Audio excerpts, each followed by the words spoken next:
Sí, buenos días, buenos días. Seguimos en Ojalá esta semana hablando de integración regional, Centroamérica y el Caribe, Latinoamérica y el Caribe, o Latinoamérica en sentido general, porque para qué sacar al Caribe, ¿verdad?, de su contexto latinoamericano.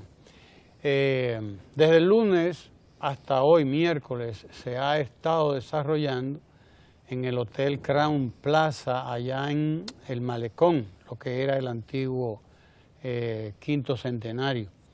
Este seminario organizado por el Ministerio de Integración,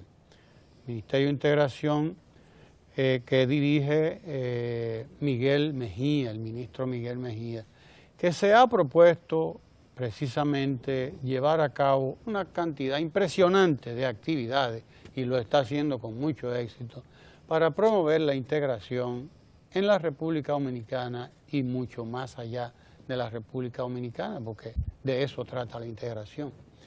Integración para el comercio, para la cultura y para todo lo que debe significar integración en nuestra región. Un tema que viene estando en el tapete desde hace 200 años, si contamos la Carta de Jamaica de Bolívar, de la cual estamos conmemorando precisamente en este año los 200 años de esa Carta de Jamaica. Y si tomamos en cuenta precisamente también todo lo que se ha hecho, no solo desde Bolívar, sino Martí, Hostos y todo el antillanismo, que también fue y ha sido un tema cardinal en la historia de los pueblos latinoamericanos, centroamericanos y del Caribe sobre todo, que son los que hemos dado gente como estos Hostos y Martí, para mencionar dos casos. Aunque Bolívar también tenía de caribeño, porque Venezuela tiene toda una costa caribeña. Para continuar la conversación que comenzamos el lunes, están aquí Juan José Martínez Morales, diplomático, coordinador de maestrías internacionales de la Universidad Autónoma de Santo Domingo, ya ha estado antes por aquí Juan José, y tenemos con nosotros a Héctor Cordero Guzmán, también dominicano, profesor del Baruch College de la Universidad de Nueva York, el City College, el CUNY como le llaman, de la Universidad de Nueva York. Tienes más de 20 años allá, Jorge. 22. 22 años allí dedicado a estudiar un tanto la diáspora, las diásporas, pero sobre todo la diáspora dominicana, la emigración dominicana y la importancia que tienen estos procesos migratorios para países como el nuestro. Buenos días, Juan José. Buenos días a Jorge y Héctor. A Héctor, es que te confundo con otro amigo que es Jorge Cordero también, que ha estado aquí, pero tú eres Héctor.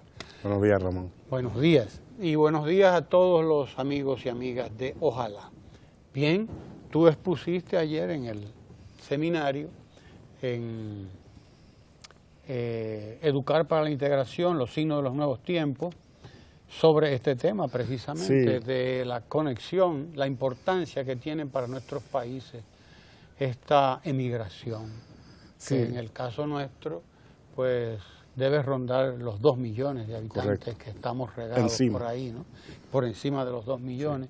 Y sería bueno saber qué tú expusiste allí brevemente, desde luego, para que entremos entonces en materia. Seguro. Ramón, buenos días a ti y a tus televidentes. Buenos días. Tuvimos la oportunidad ayer de traer 3 puntos a la discusión sobre los procesos de integración a nivel regional. Y me pareció de entrada muy importante que se incluyese las poblaciones latinoamericanas y centroamericanas y caribeñas en los Estados Unidos como parte de la discusión. El primer punto que tuvimos la oportunidad de discutir era el papel que juegan esas comunidades inmigrantes en sus países y comunidades de origen. Los ausentes siempre continúan presentes por sus intercambios económicos, intercambios culturales, inversiones y hasta viajes y visitas donde vienen y consumen y ayudan a mantener la economía del país y lo que consumen también en sus comunidades donde emigran, ¿no? Los productos. Gran parte del aumento de las exportaciones de nuestros países y comunidades a Estados Unidos obedece a ese aumento en la demanda que crea la misma comunidad latina hispana, que ya en su totalidad vienen siendo unos 55 millones de personas, un casi 18% de la población norteamericana. El segundo tema que traté en la ponencia fue cómo en el espacio, digamos, de Nueva York específicamente, pero en los Estados Unidos quizás un poquito más ampliamente, es un espacio que nos provee oportunidades de esa integración latinoamericana, centroamericana y caribeña de la que tanto hablamos en la región. En Nueva York, en una comunidad, en una calle, en un edificio, tú puedes tener puertorriqueños, con dominicanos, con colombianos, con ecuatorianos. Entonces, Nueva York y Estados Unidos hasta cierto punto presentan una oportunidad de intercambio y conocimiento entre pueblos que es única. Hasta cierto punto tenemos que ir a Nueva York para podernos conocer y tratar de día a día, de tú a tú, con paisanos latinoamericanos de otros países.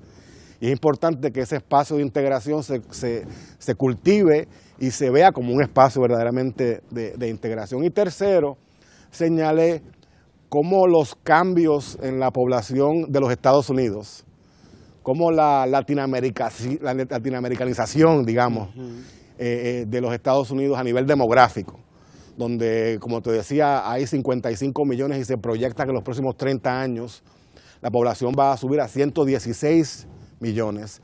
Se añade 1 millón... O sea, duplicarse. Sí, y se añade cada año, se añade 1.15, 1.150.000 personas hispanas a Estados Unidos, cada año. O sea que en 10 años te hacemos una República Dominicana, en términos de 10 millones de personas. Ahora, en 10 años más te hacemos la española completa. Héctor, leía ahora precisamente que solamente en el 2014 emigraron 83.000 puertorriqueños. Eso es así. Nada más puertorriqueños. Exacto. Que son latinos. Y te digo, por más que se quiera. En Estados Unidos hay 4 millones de nacimientos al año.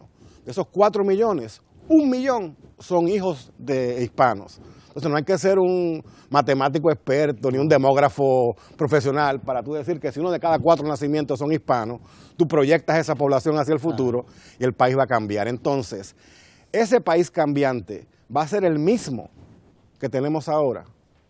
Es una posibilidad, pero puede también que esa cambiante demografía juegue un papel de cambiar la política pública y la política exterior de los Estados Unidos. Un Estados Unidos en el 1970, donde lo que tenía eran 10 millones de hispanos, va a ser muy diferente a un Estados Unidos del 2060 con 120 millones de hispanos, ¿no? Entonces esperemos que esas poblaciones hispanas que residen en Estados Unidos puedan ser un eje positivo no solo de intercambio con las regiones y países de origen, sino también un eje de cambio dentro de la misma política exterior norteamericana, la misma política norteamericana con respecto a la región. Entonces, esos fue más o menos los temas que tratamos de abundar y agradezco inmensamente al Ministerio, al ministro Mejía, de haber tenido la sabiduría hasta cierto punto de incluir a esas diásporas inmigrantes como parte de una discusión que siempre se tiende a ver simplemente a nivel regional. Es cierto, se veía algo como, bueno, la diáspora está ahí y es parte del todo, pero no hay un tratamiento hacia la diáspora específicamente, a pesar de que en el caso nuestro, por ejemplo, esa diáspora, es decir, esos dominicanos y dominicanas que están fuera, representan entre 3.000 y 4.000 millones de dólares cada año. Correcto. No sé la cifra exacta, pero debe andar entre cerca de 4.000 millones, quizás más. Y eso es directamente remesas, no incluye el consumo. Remesas, solo remesas. O sea, que está esa diáspora, lo que representa en términos económicos para nosotros, para el país, es más o menos lo que aporta el turismo. Todo el turismo aporta, está en competencia. Y el turismo hasta cierto punto está un poquito más concentrado, las remesas tienden a ser mucho más descentralizadas y afecta a muchas más familias y muchas más regiones del país. Que es todavía más interesante el fenómeno. Juan José, dime, ¿qué te ha tocado a ti? No, contentos nosotros de tenerte a ti. Bueno, como tu visión del seminario, cómo se está desarrollando, qué es lo que te ha Yo creo tocado. que este seminario, en el marco de los otros eventos que se han desarrollado con miras a promover el tema de educar para integrar, es un evento especial porque por primera vez vienen aquí al país delegados de todo el Caribe insular y una gran parte de Centroamérica. Y ese es uno de los objetivos que se ha trazado el ministro Mejía para el tema de la integración regional. Porque recuerda, y hacemos énfasis en esto, que no es posible hablar de integración en términos reales, en términos prácticos, si no hay una cultura, si la sociedad, si el país no asume con todos sus sectores productivos, académicos, obreros, empresariales, la idea de que la integración implica compartir valores, compartir sentimientos, objetivos y propósitos comunes. Justamente el tema que yo abordé entra en el concepto de geopolítica y la geoestrategia en el marco de la globalización. Es decir, que hablar de la geopolítica de la globalización, estos esquemas de integración regional y las asociaciones o grupos de estados es una especie de respuesta a los desafíos que implica la globalización. Porque obviamente la globalización es un esquema que ningún estado puede evitar. Ayer justamente, cuando tratábamos nuestros temas, pusimos el ejemplo cuando un huracán se avecina o ya es una realidad. No lo puede evitar ningún país, lo que están en su trayectoria. Por lo tanto, ¿qué deben hacer? Prepararse para que el impacto del evento no sea tan destructivo. Y obviamente aprovechar las cosas que útiles o positivas que puede dejar en términos, digamos, como si fuese una especie de enfoque dialéctico. Por lo tanto, la globalización tiene cosas buenas y cosas malas. Y dentro de las cosas buenas, precisamente es necesario que en el caso de los países con economías débiles, países que todavía en términos institucionales tienen mucha fragilidad, son muy débiles, pues necesitan para poder, digamos, desarrollar un esquema de interlocución positiva y válida y que sea aceptado como un actor de alcance global, unificarse. Porque si siguen manejándose de manera unilateral, cada quien por su lado, cada quien negociando un tratado de libre comercio, cada quien negociando un acuerdo de alcance parcial o de alcance total, pues obviamente van a quedar a merced de los aspectos negativos de la globalización. Por lo tanto, la experiencia ha aconsejado, y esa es una de las, digamos, de la realidad que también ha traído consigo la globalización, de lo que se llama regionalismo versus globalización, en el sentido de que si los países no se unifican, si no se trazan metas comunes en sus políticas exteriores, pues no van a poder ser interlocutores válidos y negociar de tú a tú con grandes bloques mundiales. Y por lo tanto, en el caso de la política de integración regional que la República Dominicana viene llevando a cabo a través de la Oficina para la Integración Regional, lo cual ha sido una visión del presidente Danilo Medina muy interesante, muy objetiva, porque el presidente ha comprendido perfectamente que si no hay integración no es posible articular una respuesta armoniosa, positiva, que redunde, que alcance la meta de desarrollar y que los ciudadanos puedan tener una calidad de vida óptima. No es posible. Por lo tanto, nosotros entendemos y estamos totalmente de acuerdo en que si no se educa sobre el tema de la integración, no es posible que por más acuerdos que se suscriban, por más tratados inclusive de carácter vinculante, porque a veces no se cumplen porque no hay esa cultura de integración a nivel local. Se está pensando siempre en el yo, en lo mío, en un concepto a veces nacionalista fanático, y por lo tanto no se asumen los valores compartidos de realidades comunes que vivimos. Por lo tanto, en el enfoque de la geopolítica mundial, como se está desarrollando ahora, el surgimiento de estos grandes bloques regionales, en el caso de Latinoamérica, particularmente lo que ha sido la experiencia de la UNASUR y la experiencia del ALBA, que han conducido en cierto modo a crear el esquema de la CELAC, que es posiblemente el intento más serio que Latinoamérica y el Caribe han creado para alcanzar justamente, como tú señalabas al principio de tu comentario, las ideas bolivarianas, por primera vez en más de 200 años. Es decir que estamos frente a una realidad y de que los países están dando pasos concretos que no habían dado antes y que auguran una etapa de éxito diferente y de una cosecha en el orden ya de un consenso político que no se había dado antes. Porque aquí debemos destacar, y este es un elemento trascendente en este proceso, es que los anteriores acuerdos de integración que se venían gestando, y América Latina es una de las regiones de más experiencia en este tema, aunque Europa ha tenido un éxito obviamente muy alto en el ámbito de la integración regional con la Unión Europea, pese a los signos negativos que tiene actualmente por los problemas que se han dado en términos financieros, etcétera. América Latina tiene una experiencia más profunda, es decir, las ideas de integración, los proyectos, las propuestas están inclusive cimentadas en los primeros congresos panamericanos bolivarianos del siglo XIX y que prosiguieron más adelante con acuerdos como la ALADI, Mercado Común Centroamericano, etcétera.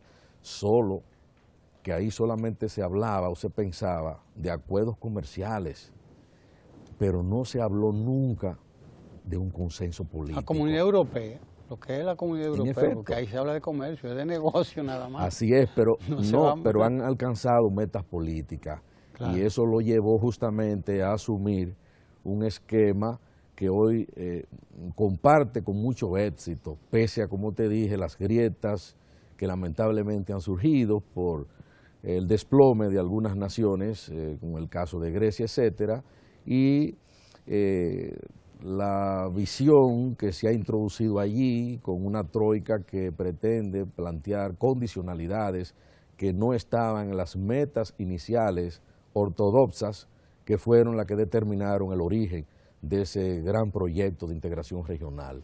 Pero han alcanzado obviamente ideales que estuvieron en la idea de los visionarios como Schuman, Konrad Adenauer y otros, y que lograron un éxito que ha servido para que otras regiones lo emulen.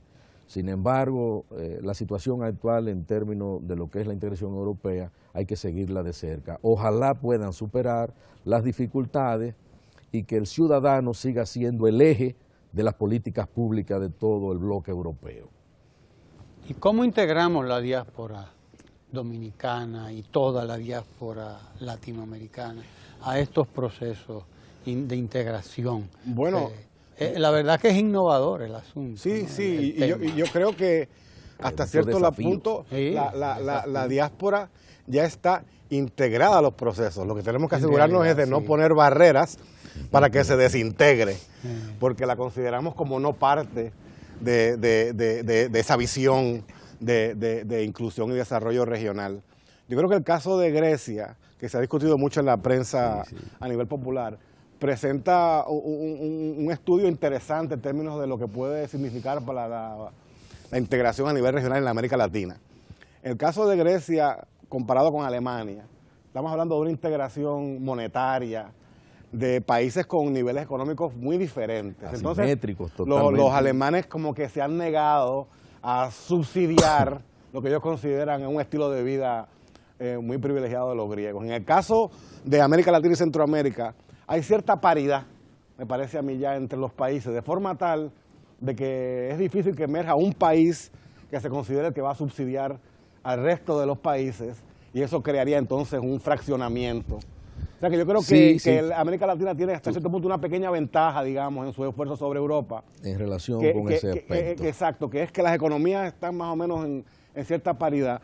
Hay mucha complementariedad también entre la actividad económica. Y tercero, que me da la impresión a mí de que, contrario a Europa, donde ha habido unas diferencias que han vuelto y ha habido guerras y se llevan peleando, digamos, siglos, ¿no?, entre ellos, y se acaban de empezar a entender ahora. En el caso de nosotros es quizás lo opuesto, ¿no? Venimos quizás de un origen común y ha sido esfuerzos externos hasta cierto punto, con algunos elementos internos, lo que nos han querido dividir, ¿no? Y lo que nos han querido separar para que se le haga más fácil a ellos. Fragmentado. Sí, para que se le haga más fácil. Ese es uno de los temas sobre el cual hice énfasis ayer, porque la diplomacia latinoamericana, a través de los foros multilaterales de concertación, no tuvieron éxito en relación con este proyecto, porque muchas veces los países, cuando se daba pues la transición política, cambios de gobierno, el nuevo gobierno llegaba con una idea, con una mentalidad, con unas decisiones que en cierto modo pues cambiaban el esquema que se había dado.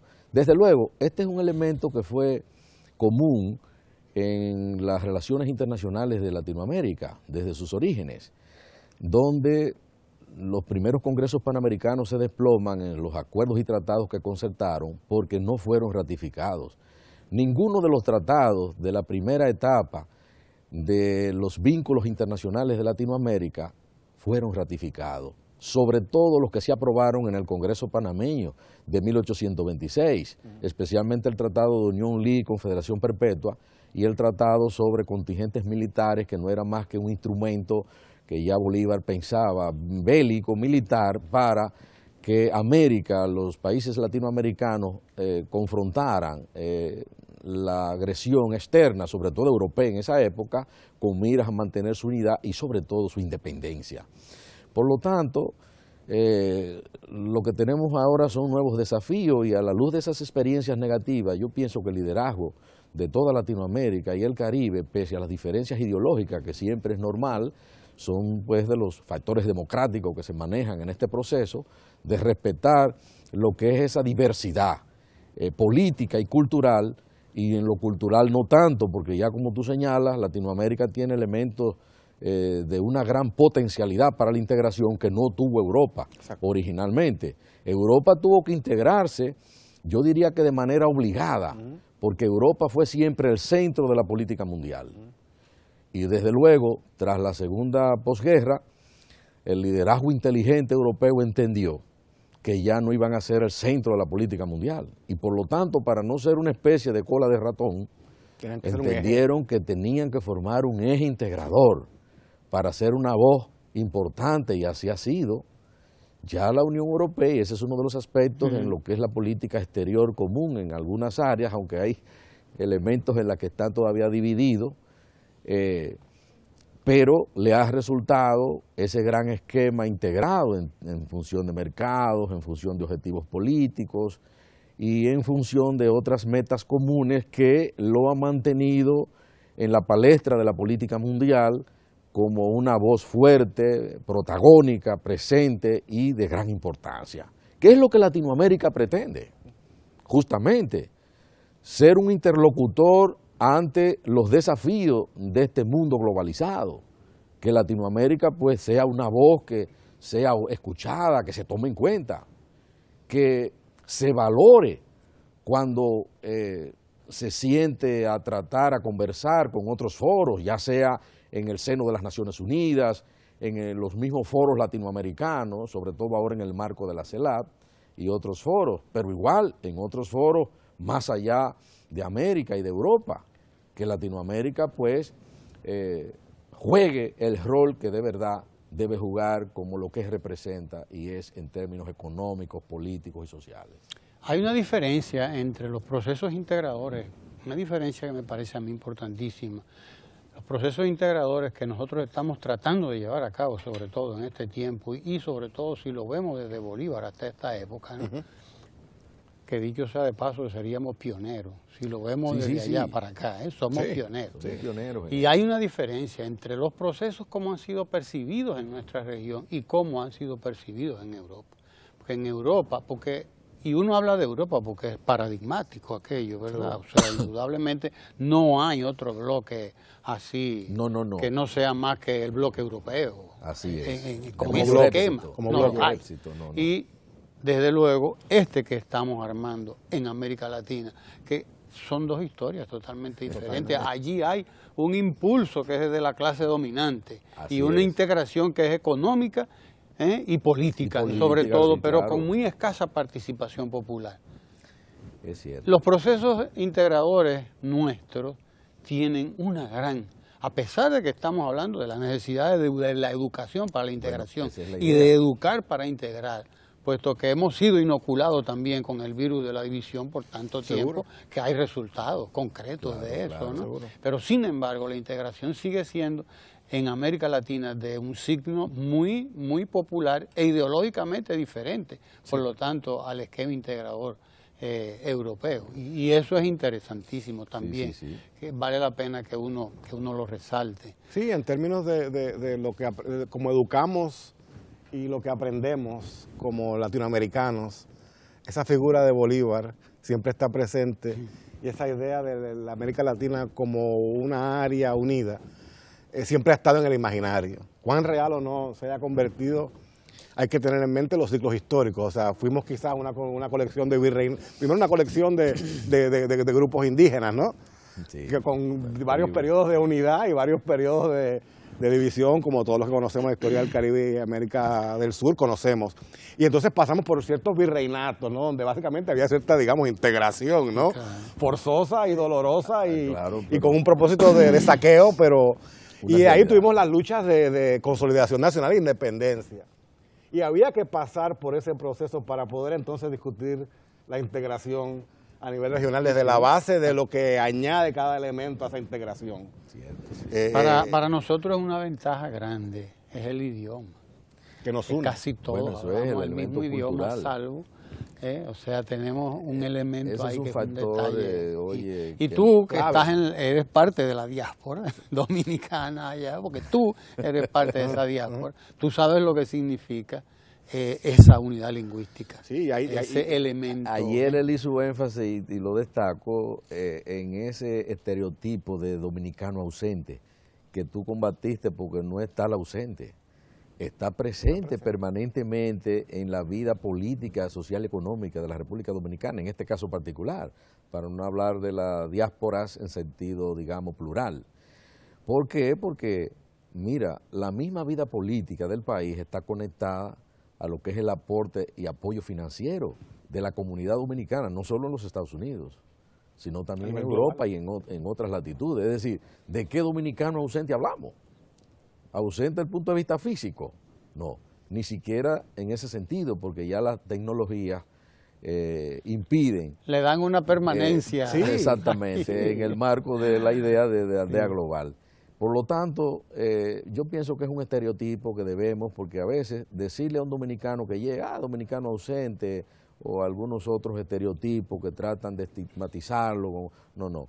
Yo pienso que hay que verlo como parte de la realidad nuestra, aunque estén fuera geográficamente hablando. Tú has trabajado el tema del estereotipo del dominicano ausente. Sí, Sería bueno que compartieras algo con nosotros. Bueno, tuvimos la oportunidad de reflexionar un poco y exhortar a los jóvenes de que entiendan hasta cierto punto el dilema real por el cual pasa nuestras comunidades inmigrantes latinoamericanas en los Estados Unidos, que por un lado pelean y luchan y tienen los desfiles como manifestaciones de esa expresión y afirmación de que vamos a conquistar un espacio público como lo que somos.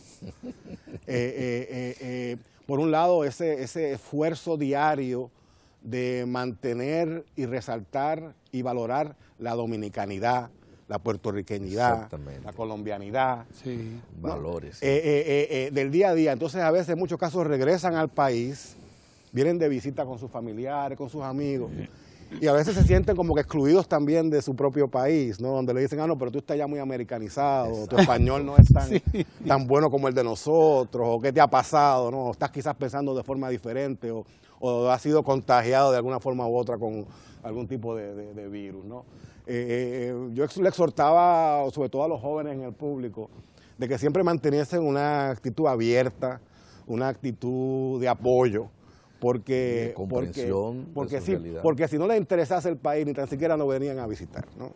O sea, si ya están aquí, vamos a asegurarnos de recibirlos siempre con los brazos abiertos y asegurarnos de que sus esfuerzos, tanto de integración a la sociedad norteamericana, como en el mismo momento, simultáneamente, mantener ese eje de identidad nacional, sean respetados y cuando regresen a su país no se sientan, como a veces yo he escuchado comentarios de gente que dicen, regreso desilusionado, porque yo pensaba que llegaba triunfante a la madre patria y me he sentido que me han tratado como si fuese diferente, como si fuese un extraño. Entonces me siento como un extranjero en Estados Unidos y me siento como un extranjero en mi propia patria. No Sí. sé, yo creo que Ese es la gran angustia. es una angustia real. En la que vive a veces la diáspora. Sí, es lamentable, los porque es una emigrantes. especie de identidad en conflicto. Correcto. Por eso es que esto que tú abordas es importante en estos trabajos sobre el tema de educar para integrar. Exacto. Porque el tema de la diáspora o en este caso de los dominicanos que viven fuera del país, debe ser un eje que hay que abordarlo con profunda seriedad, con miras a que esa comunidad se integre de manera más directa en todos los procesos que vive el país. Y yo creo que la República Dominicana ha dado pasos muy especiales y directos. Avanzada. Porque se ha creado recientemente el Instituto del Dominicano en el Exterior. Ya tenemos también, aunque se ha cuestionado en algunos sectores, pero lo cierto es que es una realidad, de los llamados legisladores en el exterior, es decir, los diputados de ultramar. Sería bueno ya... ver eso Juan José, tú que lo conoces, en detalle, un poco, enumerar por lo menos esas iniciativas, la creación del Instituto Dominicano en el Exterior, la oficina... La oficina para el desarrollo de la política de integración regional, que dirige Miguel Mejía. Que son con un éxito creaciones muy recientes, además, dicho sea de paso, muy recientes. Claro, aunque Miguel Mejía estuvo ligado a temas internacionales, sobre todo para articular sobre todo a la iniciativa de Petrocaribe y eso con sus Venezuela. Relaciones muy estrechas con líderes latinoamericanos, especialmente el caso del expresidente, del fallecido presidente Hugo Chávez. Eso llevó, y asumo que el presidente Medina valoró profundamente esa circunstancia para darle esa responsabilidad de mayor jerarquía y mayor preponderancia en este tema a Miguel Mejía con esta experiencia acumulada en sus contactos permanentes con líderes importantes de la comunidad latinoamericana y otras latitudes. Y creo que en el corto tiempo que viene desarrollando estos trabajos, mira, el éxito ha ido más allá de las expectativas, a tal punto que una gran parte de los legisladores del Parlacén y de las personas que nos visitan ahora, bueno, en República Dominicana habrá que crear un Ministerio de Integración Regional, porque desde luego los pasos que han dado son extraordinarios y han tenido eco en esa comunidad. Entonces yo pienso que eso ha sido fundamental y justamente estos cursos se han dado en varios pueblos del país y vamos a seguir trabajando en esa dirección porque, como te dije, no es posible hablar de integración con éxito si no se educa, porque la gente va a seguir pensando en términos unilaterales, en términos de que su país es único, que mis valores son únicos. No, y aquí hay que deponer esas armas o esas ideas y pensar en términos colectivos. Yo creo que, Ramón, que es importante recalcarle a los televidentes, ¿no?, de que el concepto de integración en ningún momento significa dejar de ser quien eres. En efecto. O convertirte en otro, o digamos aguarte el café. Sí. No, todo lo contrario. Lo que nos presenta es una oportunidad, por lo que somos y por cómo somos, de unirnos a otros que piensan como nosotros y que comparten metas comunes, ¿no?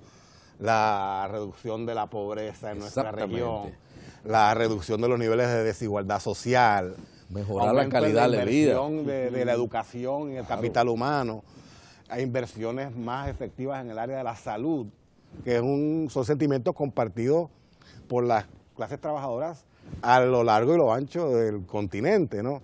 Entonces, lo que se piensa, me parece a mí correctamente, es que divididos no vamos a poder lograr los avances necesarios, ni vamos a poder tener el poder de negociación necesario para reclamar el tipo de derecho y de inversión que la región verdaderamente amerita. Somos casi 1 billón de latinoamericanos, si incluimos a Brasil, que es un país gigante, ¿no?, de sobre 200 millones de personas.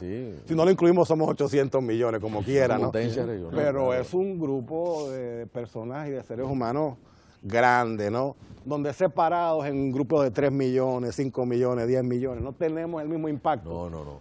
Vamos a seguir en la pobreza permanentemente, porque justamente esos desafíos en la globalización no es posible alcanzar esas metas que tú señalas. si no te integra. Y no te- Porque si te siguen manejando, especialmente en el orden de las políticas exteriores, con un mundo global muy poderoso, con bloques muy poderosos que tienen su propia agenda, que tienen sus propios intereses, pues, ¿a dónde vas? De manera separada, divorciado, desconectado.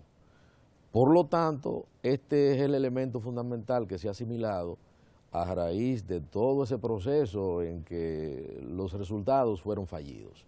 En tal virtud, pienso que con este relanzamiento que se ha venido dando en Latinoamérica y el protagonismo que, especialmente en el orden de lo que es la CELAC, que es el último intento, y por el éxito relativo que ha habido hasta ahora, yo pienso que tenemos un futuro asegurado. Y hay que destacar que este año que viene, la República Dominicana será la sede de la CELAC. Sí. Nosotros, pues, seremos la sede pro tempore, lo cual va a ser un año importante porque también vamos a ser sede de la próxima Asamblea General de la Organización de los Estados Americanos, que es un espacio, es todavía un foro que está jugando un papel importante en la región, y creo que nosotros, pues, que formamos parte de todos estos esquemas, vamos a ser el Estado anfitrión, lo cual nos da una gran ventaja para proyectar, para difundir, para promover en un escenario aún más grande todas estas cosas que estamos haciendo con mira de la integración regional. Y en un momento clave asume el Sí. país la presidencia de la CELAC, en un momento donde la Clave. misma CELAC está pensando y repensando cómo va a institucionalizar sus procesos, ¿no? Y cómo vamos a hacer la transición de los acuerdos y las ideas Correcto. a la práctica. A una ¿Qué tipo estructura de mayor. andamiaje institucional Así es. se le va a dar a ese proceso, ¿no? Y recalco que para efectos populares es extremadamente importante que el público siempre entienda lo que queremos decir por el concepto de integración. Así es, esa es la idea. Que no es de nuevo la desaparición de lo que eres. Claro. Es todo lo contrario, es quizás la sobrevaloración por más gente de lo que eres. Vas a tener Héctor, más aliados, ¿no? Tú que tienes ya, bueno, pues décadas en Estados Unidos y estudioso además de estos temas, observador, por lo tanto, cuidadoso del día a día de esto que está pasando. Tenemos ya diputados de ultramar, como se les llama, ¿no? Sí. Aquí es una iniciativa importante, tenemos todos estos mecanismos que ha señalado Juan José, tenemos, en fin, no hay cosa o iniciativa gubernamental aquí que no se piense también en términos de los que están allá. ¿Cómo conectar? No la hay prácticamente. ¿Cómo conectarla? Ahora mismo, por ejemplo, el presidente Danilo Medina, y pongo un caso, aparte de las iniciativas que tú has mencionado, Juan José, se está construyendo una ciudad modelo, que es la ciudad Juan Bosch. No sé si has tenido la oportunidad de ir y ver aquello, y ver todo el proyecto para que te des cuenta de qué estamos hablando. Una ciudad de más de 100.000 habitantes va a tener.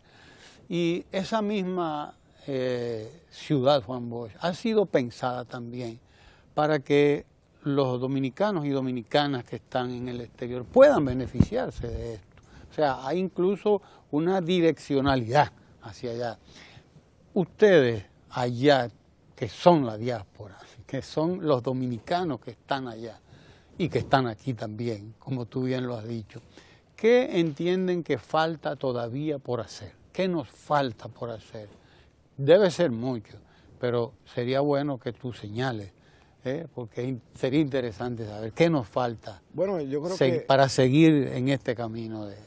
Yo creo que los esfuerzos que se han hecho hasta este momento envían una señal muy positiva y han sido recibidos por la comunidad emigrante y de la diáspora con brazos abiertos, ¿no? Lo que falta, quiero quizás enfocarme menos en cuestiones materiales y quizás enfocarme un poquito más en cuestiones de visión y proceso, ¿no?